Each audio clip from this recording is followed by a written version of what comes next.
लंबा लेख है, अपने राम कथा थोड़ी सी की है, इसमें समय लगे कोई बात नहीं।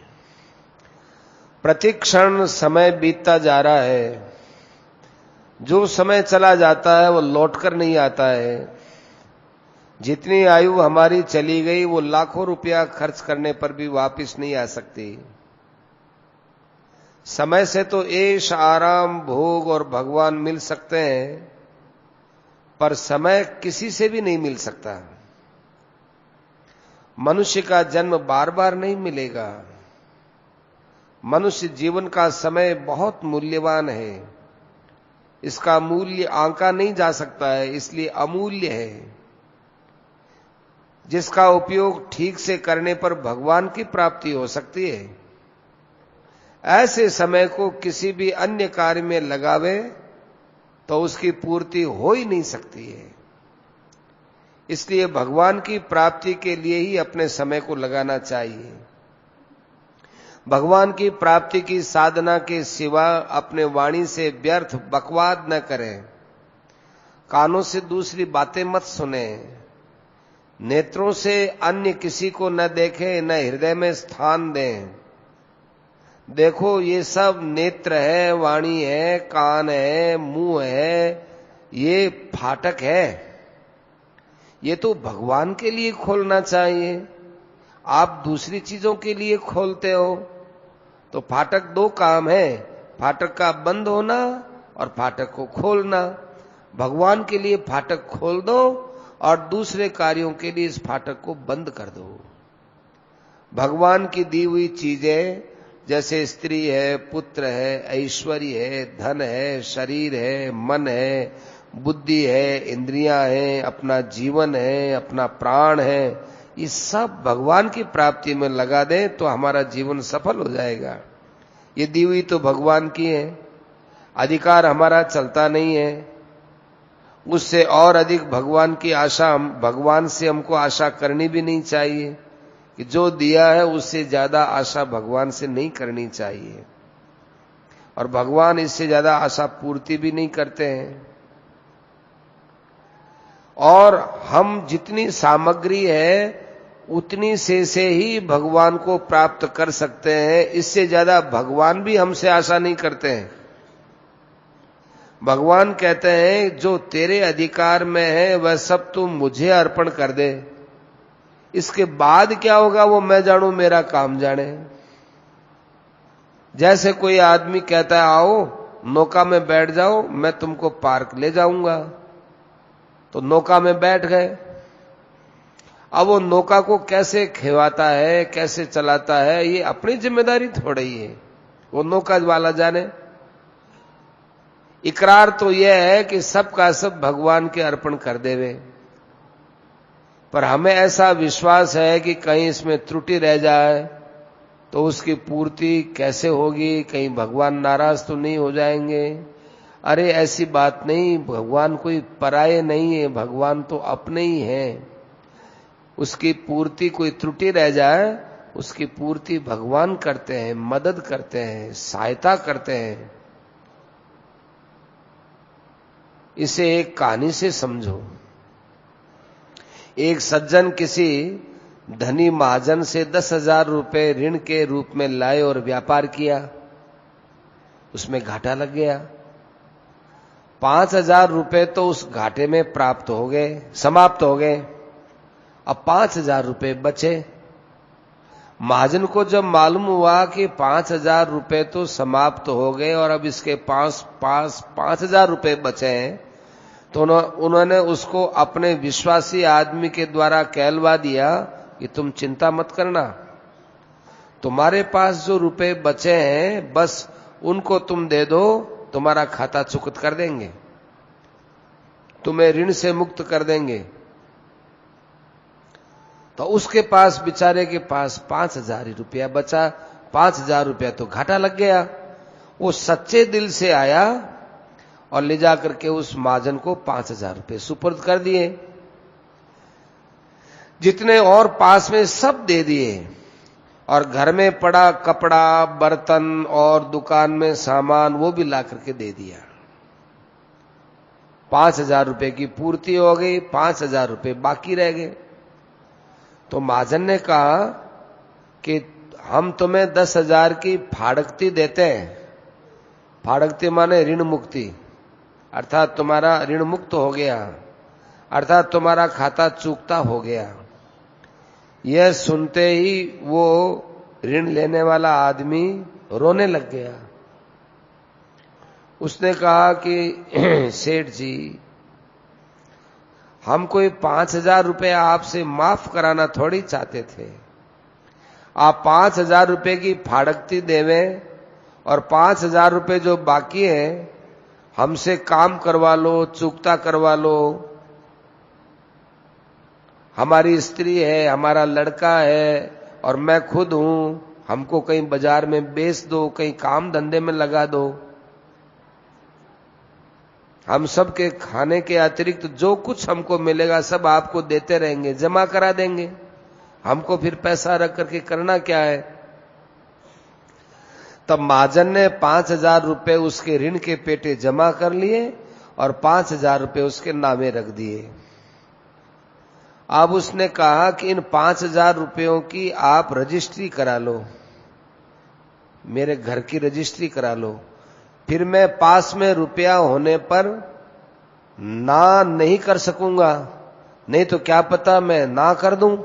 आज तो मन ठीक है, कल मन खराब हो जाए, क्योंकि इस मन का भी तो भरोसा नहीं है। ये कब किस समय हमसे बदल जाए कुछ पता नहीं है। तब उस सेठ ने कहा, अरे जिसकी ऐसी नीयत है उसके लिए तो कोई रुपए की चिंता की बात ही नहीं है। खूब सोच विचार करके उसने कहा कि देखो, तुम एक काम करो, हम तुम्हें एक दुकान खुलवा देते हैं। वो बोला, दुकान तो आपके पास पैसा है सेठ जी, खुलवा दोगे, किंतु यदि उसमें फिर घाटा लगेगा तो फिर मेरा काला मुंह हो जाएगा, मैं कहां जाऊंगा। 5,000 रुपए मेरे सिर वाले तो अभी उतरे ही नहीं, और नई दुकान लगा दोगे, घाटा हो जाएगा तो मेरे पर कितना ऋण चढ़ जाएगा, वो तो मेरे बेटों से पोतों से भी नहीं उतरेगा। महाजन और खुश हो गया कि देखो इसकी कितनी नीयत साफ है, बेटों पोतों से भी ये मेरा ऋण ही उतरवाना चाहता है। तो महाजन ने कहा कि ऐसा करो, हम दुकान में ऐसा कर देंगे कि तुम्हारा घाटे में हिस्सा नहीं रहेगा। दुकान मेरी है, सामान मेरा है, रुपया मेरा है, हम मुनाफे में तुम्हारा चौथाई हिस्सा रख देंगे और घाटे में तुम्हारा कोई हिस्सा नहीं रहेगा। अब बोलो, घाटे मुनाफे दोनों हो तब तो देखो आधा आधा तुम्हारा आधा हमारा, लेकिन हम तो सारा पैसा हमारा ही लगवा रहे हैं, तुम्हारा लगवा ही नहीं रहे, तो घाटे में हम तुम्हारा हिस्सा रखेंगे ही नहीं। अब रहा तुम्हारी मेहनत, उस मेहनत के बदले चौथा हिस्सा तुम्हारा है, जो भी कोई नफा होगा उसमें तो, किंतु तुम्हारा केवल नफे में हिस्सा रहेगा, तो 1/4 तुम्हारा, 3/4 हमारा। तो वो बोला जैसे आपकी इच्छा। महाजन ने दुकान करवा दी और अपना एक आदमी और दे दिया कि भाई तुम इनके साथ रहो, ये बेचारा फिर कहीं घाटे में न चला जाए, पता न चले, तुम साथ में रहो, इसकी मदद करो। रोजगार होता रहा और वह स्त्री लड़का सब एक समय रोटी खाते, क्योंकि जिसके ऊपर कर्जा होता है उसको 2 समय रोटी नहीं खानी चाहिए, एक समय रोटी खाता, जिससे उसका खर्च कम रहा और जो बचा वो महाजन के पास जमा कराता रहा। इस तरह महाजन की ऋण वाली सब रकम पूरी हो गई और धीरे धीरे उसका व्यापार भी अच्छा, ठीक चौथाई हिस्से में अच्छा मिलने लग गया। एक तरफ तो ये बात है। उसी गांव में एक बेईमान आदमी था उसने भी महाजन से 10,000 रुपए ले रखे थे। उसकी नीयत थी खोटी। उसी महाजन से 10,000 रुपए लिए, उसकी नीयत थी खोटी। उसे भी 5,000 रुपए का घाटा लग गया। उसने आकर के अपने सेठ से कह दिया कि सेठ हमारे घाटा लग गया, हमारे तो पूरे 10,000 का घाटा लग गया। सेठ को पता था कि 10,000 तो नहीं लगे, 5,000 का ही लगना चाहिए, क्यों दोनों का एक काम है। उसके 5,000 का घाटा दी, उसके 10,000 क्यों घाटा? सेठ समझ गया, बोला कुछ नहीं। उसने कहा 10,000 रुपए का घाटा लग गया, 10,000 रुपए आप और लगाएं तो पहले के 10,000 रुपए आपको मिल जाएंगे, क्योंकि हमारा फिर व्यापार बढ़ा लेंगे और फिर काम कर लेंगे। यदि आपको 10,000 रुपया लेना है तो 10,000 रुपया और दो। महाजन ने कहा भैया हमने परख लिया, हमें तुम्हारा विश्वास नहीं है। वो बोला उस आदमी को तो आपने नई दुकान करवा दी, 50,000 रुपया आपने लगाया, उसमें उसका सिर भी रख दिया, और हमको आप 10,000 रुपया नहीं दे सकते। बोला भैया उसकी नीयत अच्छी है, नीयत को पैसा दिया जाता है, व्यापार को पैसा नहीं दिया जाता, नीयत को दिया जाता है। मैं बोला हमारी नीयत तो बहुत अच्छी है, उससे भी बढ़िया है। वो बोला जो अपनी नीयत बढ़िया बताता है उसमें थोड़ा देखना पड़ता है। तो जो तो बढ़कर, लेकिन खोटी और खोटाई में बढ़कर है तुम्हारी नीयत। उसने तो अपने घर में जो कुछ था सब लाकर बिना मांगे रख दिया, हम कहां से ला करके दें? हम गरीब आदमी, हमारा तो सब खत्म हो गया, घाटा ही लग गया, तुम और दो हमको। महाजन ने कह दिया नहीं मिलेगा, उसको एक पैसा भी नहीं दिया। ये तो हम आपको दृष्टांत एक कहानी सुनाए, अब इसको समझिए कि इसका अर्थ क्या है। बेईमान के लिए तो यह उत्तर है, आए थे कुछ लाभ को, खोए चले सब मूल, फिर जाओगे सेठ पर पल्ले पड़ेगी धूल। इस प्रकार हम सब लोग लाभ के लिए आए थे मानव शरीर में। हम लोगों ने जो ऋण लिया था वो सब समाप्त करके अब फिर सेठ के पास जाएंगे कि आपने जो हमें ऋण दिया था वो तो हमने समाप्त हो गया, आपकी बार फिर दीजिए। तो पहले का ऋण और यह ऋण भी चुका देंगे। सेठ इनकार करेगा कि एक भी पैसा नहीं देंगे। तो इस संसार में जो दूसरों के धन पर कमर कस करके मजे से खर्च करते हैं वे बेईमान आदमी हैं। उनको फिर इस संसार में मनुष्य का शरीर मिलना संभव नहीं है।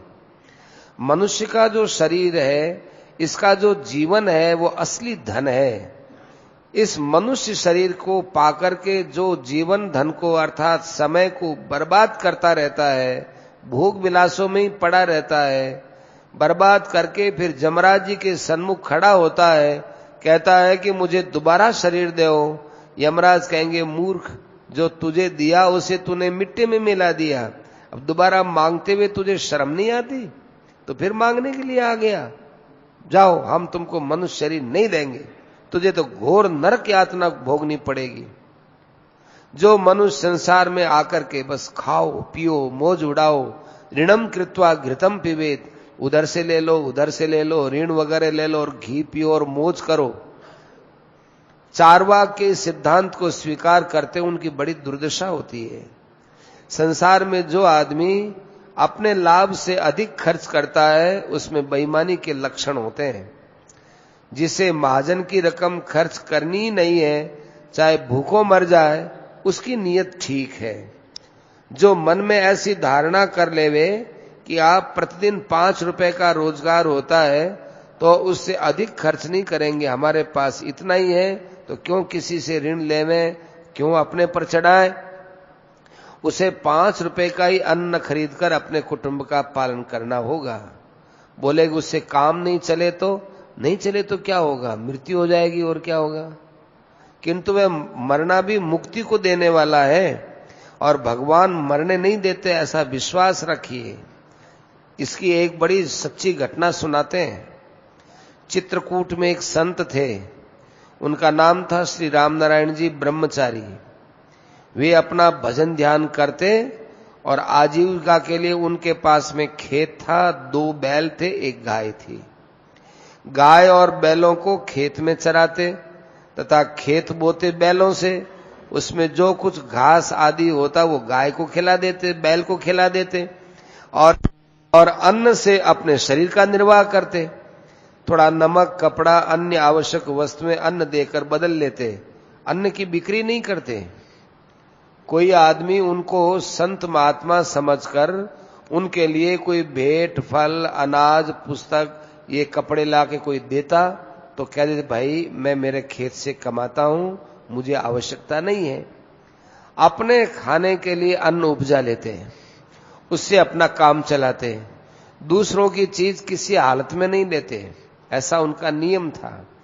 किसी ने पूछा कि महाराज आप लेते नहीं हैं, किंतु किसी वर्ष में यदि वर्षा नहीं हुई, काल पड़ गया तो वे बोले ऐसा हो ही कैसे सकता है कि वर्षा नहीं हो। क्यों कि जिसने पैदा किया है उसको जिंदा भी तो रखना पड़ेगा, वह तो वर्षा करेगा ही, क्योंकि हमारे पास कोई स्टॉक तो है नहीं, कोई पूंजी तो है नहीं, और दूसरे की चीज हम लेते नहीं, तो हमारा निर्वाह तो भगवान को करना पड़ेगा। तो एक साल अकाल पड़ा, तो सब जगह अकाल पड़ा, परंतु उनके खेत में वर्षा हो गई। सब लोग देखने आए कि इनके खेत में कैसे बरसात हो गई। वे अपना निर्वाह करते। ऐसे जो आदमी सर्वथा भगवान के भरोसे रहता है, उसकी भगवान को चिंता रहती है और सब प्रबंध भगवान करते हैं। तो वे त्यागी और विरक्त पुरुष थे। बहुतों ने उनका दर्शन किया है, हमने भी उनका दर्शन किया है। सेठ जी कहते हैं हमने भी दर्शन किया है। कोई भी चीज किसी से किसी भी हालत में नहीं लेते थे, ये उनका पक्का नियम था। कोई उनके द्वार पर आ जाए, उसको देख के कहते हैं कि भाई कैसे आए, भूखे तो नहीं हो, आओ भाई हमारे पास जैसी रोटी झीम लो, भोजन कर लो। वो कहता महाराज नहीं, आपको संकोच होगा, क्योंकि आप कभी किसी का प्रतिग्रह लेते नहीं, दान वगैरह लेते नहीं, भोजन भी आपके पास सीमित है। ना ना ना ना, हम उतने से ही काम चला लेंगे, काम ही तो चलाना है, हमें ज्यादा जरूरत नहीं है। गाय का जो दूध होता है उसे वे तथा उनके सेवक दोनों पी लेते, और कोई बाहर का आदमी आ जाता तो अपनी टाल कर देते, उनको पिला देते, लो भाई तुम पी लो। उसमें से थोड़ा बहुत घी निकाल लेते बिलोना करके। जब गाय दूध नहीं देती तो उस समय घी लिया कर लेते थे, और जब गाय दूध देती उस समय दूध में रोटी कर लेते। एक गाय, 2 बैल, एक उनका सेवक, एक आप, इन सब का खर्च खेत से निकालते थे। दिन रात भजन करते रहते। केवल 5 या 6 घंटे सोना, से समय में खूब जप ध्यान करना पक्का नियम था। यदि कोई वहां चला जाए तो शिक्षा की बात पूछी तो कह दी, नहीं तो अपने चुप रहते थे। ऐसा उनका जीवन था।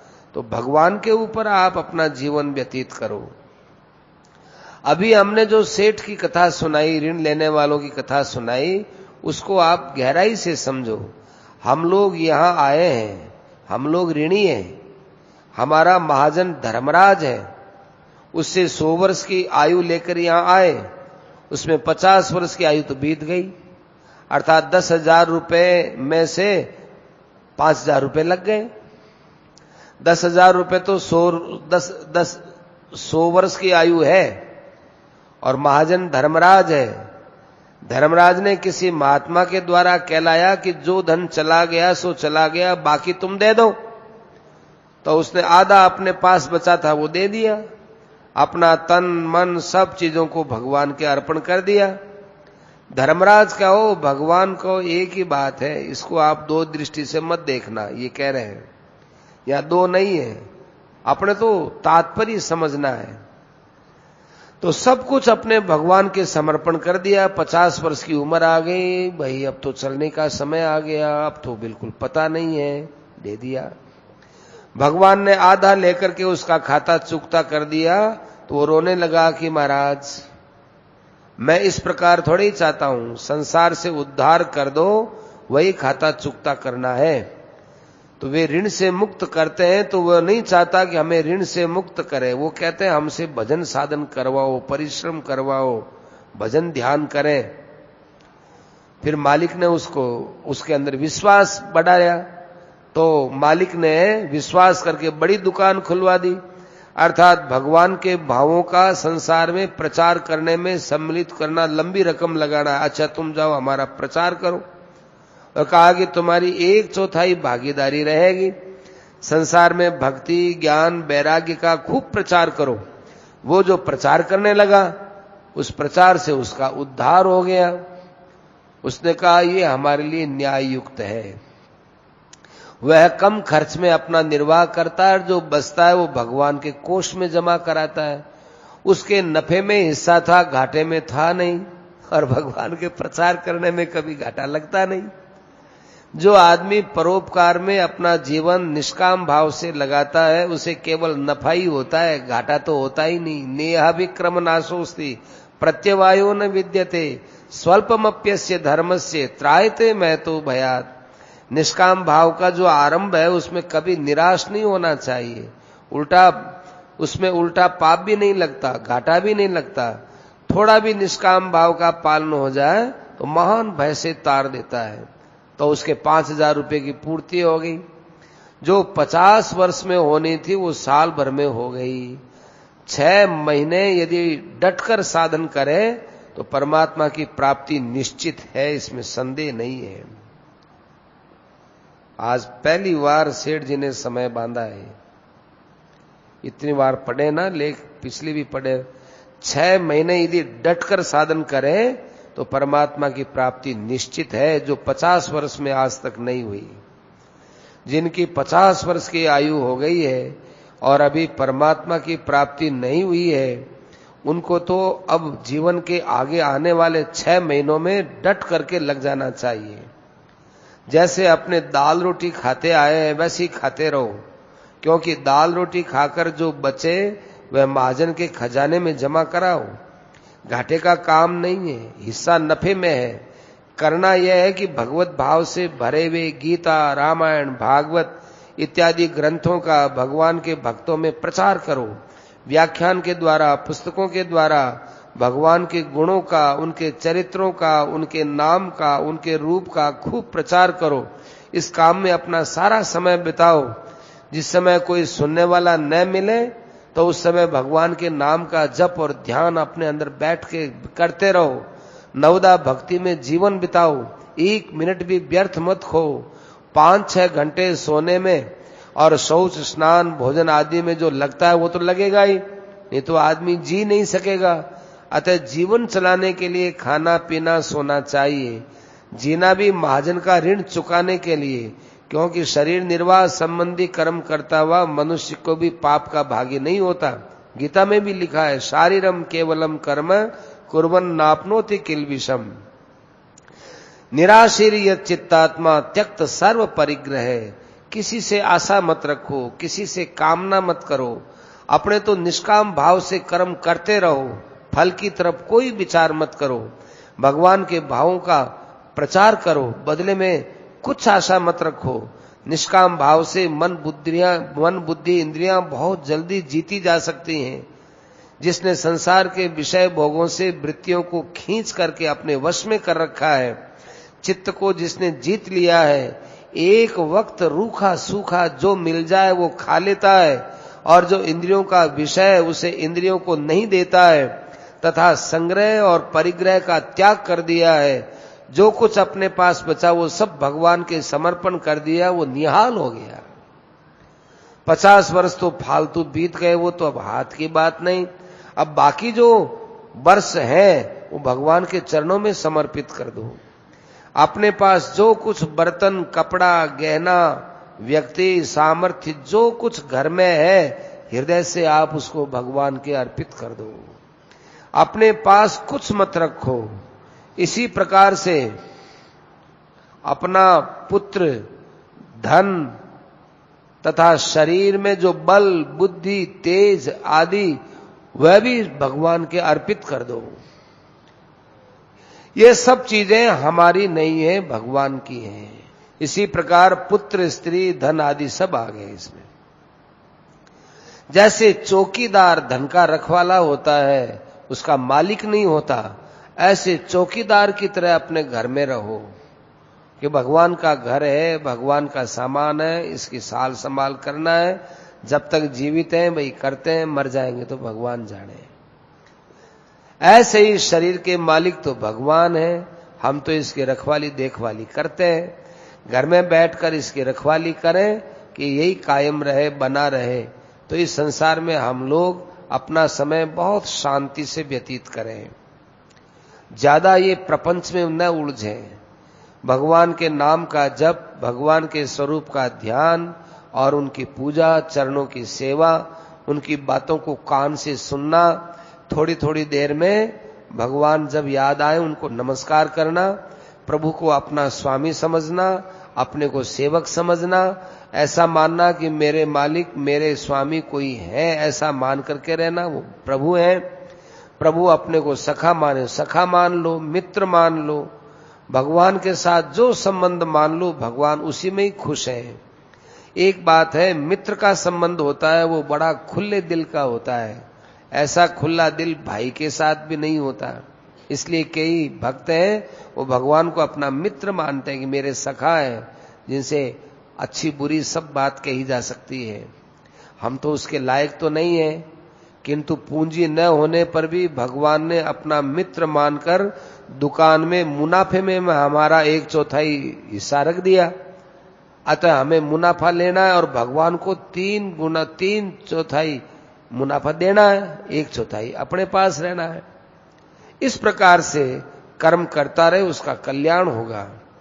हम सबको भगवान के लिए सर्वस्व अर्पण कर देना चाहिए। अपने पास जो बल बुद्धि उसे अर्पण करना क्या है कि अपनी शक्ति भर भगवान की प्राप्ति के लिए भगवान की आज्ञा के अनुसार साधन करना, यही उनको अर्पित करना है। अपने में जो बुद्धि है वो भगवान के अर्पण कर देना, भगवान के गुण और प्रभाव को समझ करके क्षण क्षण में मुग्ध होना, ये बुद्धि का काम है। भगवान कितने दयालु हैं। हमारे सिर पर ऋण हो गया था, भगवान ने मदद करके वो ऋण माफ कर दिया।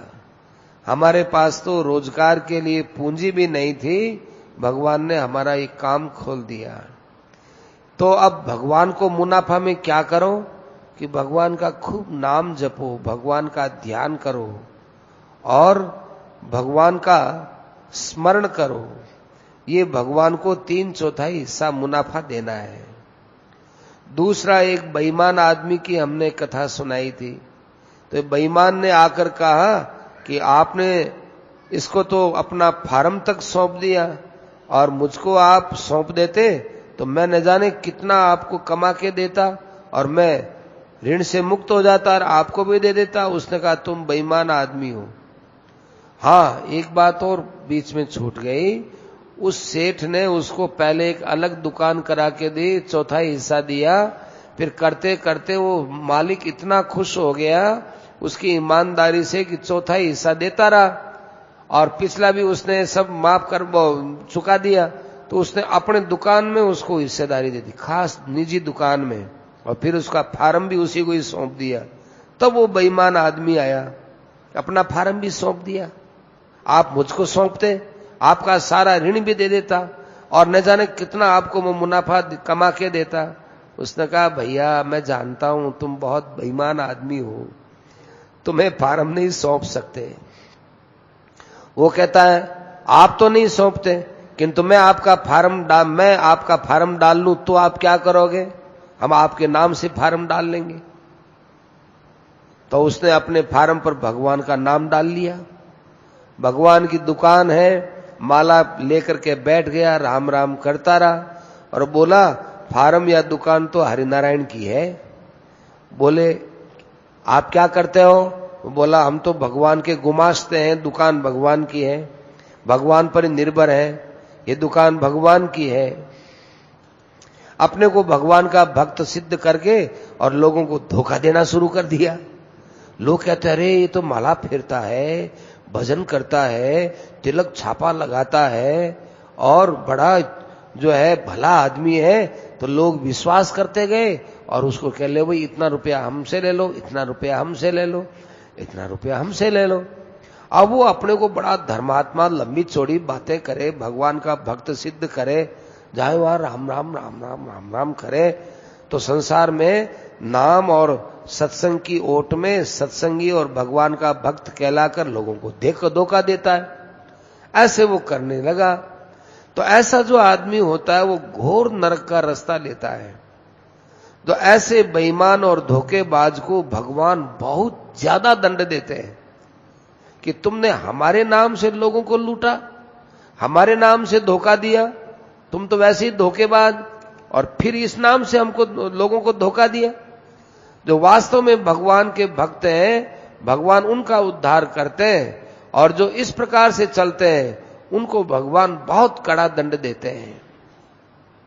और जो भगवान को मान करके चलते हैं वो जल्दी उद्धार होता है। जो आदमी अपना सर्वस्व और अपने आप को भी भगवान को सच्चे दिल से अर्पण करता है, उसका थोड़े समय में उद्धार हो जाता है। अपने हृदय से समझता है कि ये सब चीजें भगवान की हैं, मैं भगवान का, भगवान मेरे अधिकार में जो स्त्री, पुत्र, रुपए, धन, ऐश्वर्य, मन, बुद्धि, इंद्रियां, जो बल, जो शक्ति है, वो सब के ऊपर भगवान का अधिकार, मैंने भगवान को अर्पण कर दिया। तो अब उसके द्वारा जो कुछ होगा वो भगवान के लिए ही होगा। ऐसा भक्त होता है, वो भगवान का सच्चा भक्त होता है। भगवान सच्चे भक्त का विश्वास करते हैं, उनका उद्धार करते हैं। जो आदमी निष्काम भाव से कर्म करता है उस क्रिया का कभी नाश नहीं होता, वो कायम रहती है, और उसका उल्टा परिणाम अर्थात घाटा भी नहीं होता। उसको कोई बाध्य नहीं करता कि ये काम तुमको करना ही पड़ेगा, जो काम किया गया वही बहुत है। तो ऐसे निष्काम कर्म का थोड़ा पालन भी महान भय से तार देता है, सब प्रकार से ऋण से मुक्त हो जाता है। इस प्रकार 50 वर्षों में जिस कार्य की सिद्धि नहीं हुई 6 महीने में हो जाती है। हम तुमको एक बात बताते हैं, साधक प्रातःकाल 4 बजे उठ करके स्नान वगैरह करके एकांत में यदि यज्ञोपवीति हो, माने जनेऊ हो, संध्योपासन गायत्री का जाप करें। और जिनके लिए माने स्त्री है, शूद्र है, जिनको यज्ञोपवीत का अधिकार नहीं दिया है, वे अपना आसन लगा करके और बैठ करके पूर्व की तरफ बैठ करके फिर भगवान के नाम का जप करें, भगवान के स्वरूप का ध्यान करें, भगवान की मानसिक पूजा करें, गीता रामायण आदि का अर्थ सहित पाठ करें और व्यवहार करें तो सबके अंदर भगवान का भाव समझते व्यवहार करें। ये हम आपको बहुत उच्च कोटि की साधना बता रहे हैं। प्रेम में मुग्ध होकर श्रद्धा विश्वास पूर्वक गुप्त रूप से मन से जाप करे, किसी को कहे नहीं कि मैं इस मंत्र का जाप करता हूं या करती हूं और ये इतना मुझे लाभ हुआ, ये हुआ, किसी से मत कहो। विश्वास पूर्वक गुप्त रूप से मन से जाप करें, भगवान का ध्यान करें। कौन से भगवान का ध्यान करते हैं, अपना इष्ट कौन है, ये भी आप मत बताओ। भगवान का गुण, प्रभाव, तत्व, रहस्य जितना आप जानते हैं उतने का आप मनन करें। इस प्रकार से भगवान से प्रार्थना करें, हे भगवान, ब्रह्मा, विष्णु, महेश, सूर्य मंडल, तारा, जो कुछ ये सब आप ही है। आप ही परम ब्रह्म है, परम धाम है, परम पवित्र है, शाश्वत है, अविनाशी है, सर्वव्यापी है। हे प्रभु, मैं सब साधनों से हीन हूं, मैं कुछ नहीं जानता हूं, मैं महान अपराधी हूं तथा आपसे यही चाहता हूं कि आपके ऋण से मुक्त हो जाऊं। इतने होने पर भी मेरे ऊपर आपने बड़ी भारी दया की और कर रहे हैं। मेरा विश्वास करके आप मेरा परम हित कर रहे हैं। यह साधन तथा और जो कुछ भी होता है वो सब आपकी कृपा से होता है नाथ, मेरे से कुछ नहीं बनता है। आप ही आश्वासन देकर बार बार हिम्मत बंधा देते हैं, तब हम ये साधन कर लेते हैं। बस नित्य निरंतर आपका भजन ध्यान बना रहे और आपके ऋण से मुक्त होता रहूं। आप में मेरा प्रेम है, परम श्रद्धा है, ये बार बार बढ़ता रहे। हे भगवान, हम आपसे यही चाहते हैं, यही हमारा असली धन है। ये प्रार्थना करो, भगवान का काम करना और भगवान के काम में लगे रहना। घर गृहस्थ का काम करते हो, घर गृहस्थ का काम करो ही मत, ये भगवान का समझ के काम करो। संसार में भगवान की भक्ति और उनके गुण प्रभाव के तत्व का खूब प्रचार करो। भगवान के स्वरूप को याद कर करके मुग्ध रहो। भगवान की सेवा करने के समय में भगवान के नाम रूप को मत भूलो, उनकी सेवा करो, सबकी सेवा करो। परिवार में सबकी सेवा है, ये भगवान की सेवा है। घर में बड़े बूढ़े, माता पिता, सास ससुर, दादा ससुर, दादी सास, ये जो बड़े बूढ़े हैं इनकी सेवा करो। इनकी सेवा से भगवान खुश होते हैं। भगवान की आज्ञा के अनुसार सबकी तन मन धन से निष्काम भाव से सेवा करना भगवान का उत्तम काम है।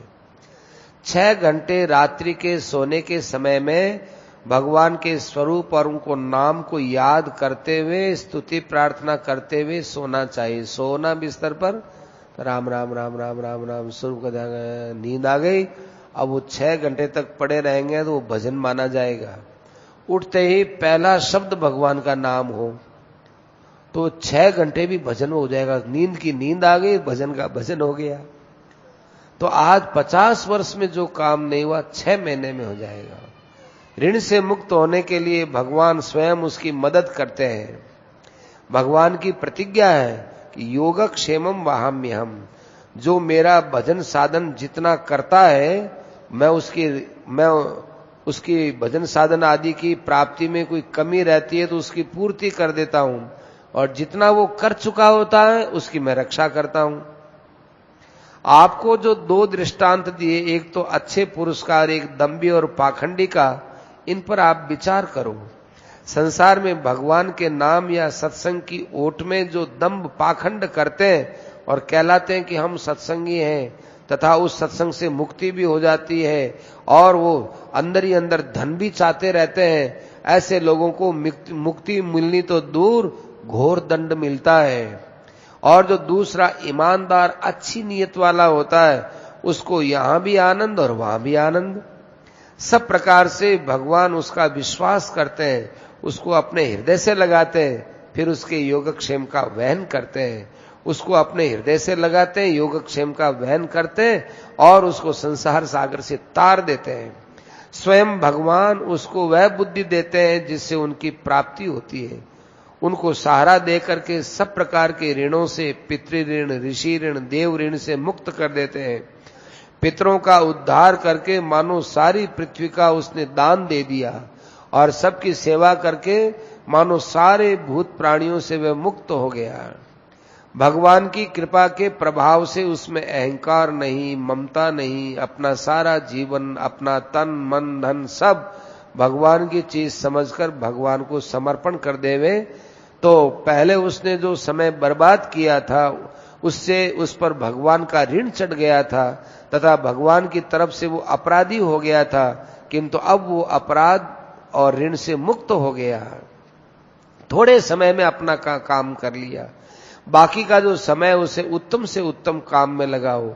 न च तस्मान मनुष्येषु कश्चिन में प्रियकृततमः भविता न च मे तस्माद् अन्यः प्रियतरो भुवि। गीता शास्त्र का प्रचार करता है उसके समान कोई मेरा प्रिय नहीं है।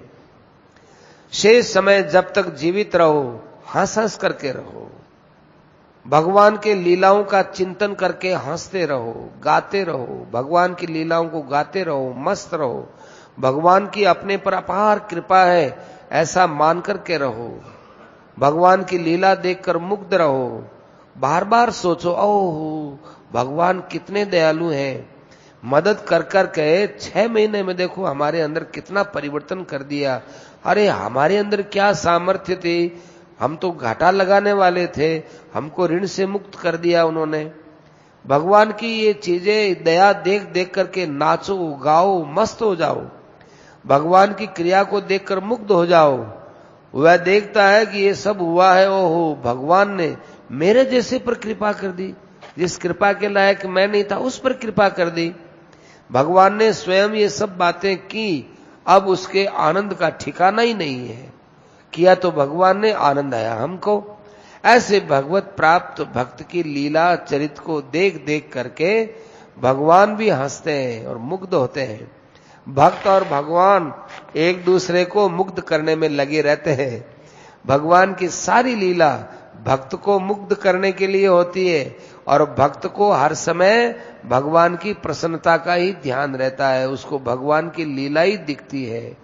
और वे भगवान सबके हृदय में विराजमान है, सबको भगवान से अभिन्न देखता है। भगवान की चेष्टा भक्त के लिए और भक्त की चेष्टा भगवान के लिए, एक दूसरे के ऊपर मुग्ध होकर के आनंद ही आनंद करते रहते हैं। या यूं कहो कि प्रेम तो वहां पूर्ण है ही, आनंद वहां पूर्ण है ही, क्या गुंजाइश है वहां यह कहने के लिए दोनों तरफ वहां कमी है ही नहीं, न भगवान के आनंद की कमी न भक्त के आनंद की कमी। इसलिए भगवान अपने पास आनंद वो भक्त को देते हैं और भक्त के पास आनंद वो भगवान को देते हैं, दोनों ही देने में ही लगे हुए हैं, कमी तो है नहीं, करें क्या हो। भगवान का भक्त संसार में जब तक जीता है खूब हंस हंस करके जीता है, नाच नाच करके जीता है, आनंद में रहता है। क्यों? भगवान को अपने साथ मान लिया। तब ऐसे पुरुषों के संग में यदि अपने भी सम्मिलित हो जाए तो ये कितने गौरव की, प्रसन्नता की बात है। तुलसीदास जी ने कितनी बढ़िया बात लिखी। तात स्वर्ग अपवर्ग सुख धरिय तुला एक अंग, तुलनता ही सकल मिली जो सुख लव सतसंग। हे तात, स्वर्ग और मोक्ष के सब सुखों को तराजू के एक पलड़े में रख दो और दूसरे पलड़े में सत्संग का एक क्षण मात्र रख दो, तो वो क्षण मात्र है वो भारी रहेगा, ये बाकी सारे सुख ऊपर हल्के हो जाएंगे। क्योंकि स्वर्ग आदि की जो चीज है वो थोड़ी देर सुख दे सकती है, मुक्ति थोड़ी दे सकती है। सत्संग तो मुक्ति तक साथ देता है, उसके आगे भी साथ देता है। कहां सत्संग है, कहां स्वर्ग आदि का सुख है, कुछ नहीं है।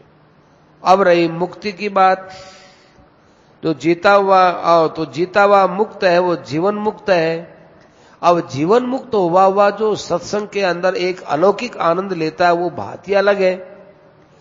उसके हाथ में रहने वाले, उस समूह में रहने वाले आनंद में मुग्ध रहते हैं, उसके साथ रहने वाले, उसके समूह में रहने वाले वही आनंद में नाचते रहते हैं। यही चाहते हैं कि आहा भगवान की चर्चा फिर हो, हरदम होती रहे। ऐसे उसके जीवन में आनंद ही आनंद बढ़ता रहता है। न तो कोई भोग चाहते हैं, न मोक्ष चाहते हैं, न उनको वो ये भगवान की चर्चा के बराबर मानते हैं। भगवान की चर्चा में न तो उनको कोई लाज आती, न शर्म आती, न भय लगता, न उनको मान चाहिए, न बड़ाई चाहिए, न आदर चाहिए, न सत्कार चाहिए, न स्तुति, न प्रार्थना। सब भावों से, क्रियाओं से ऊपर उठकर वो एक अलौकिक स्थिति में हो जाता है। इसलिए अपना जो जन्म है ऐसा समझ करके अपना समय उपयुक्त बनाने के लिए जो हमने साधन बताया उसमें लग जाना चाहिए।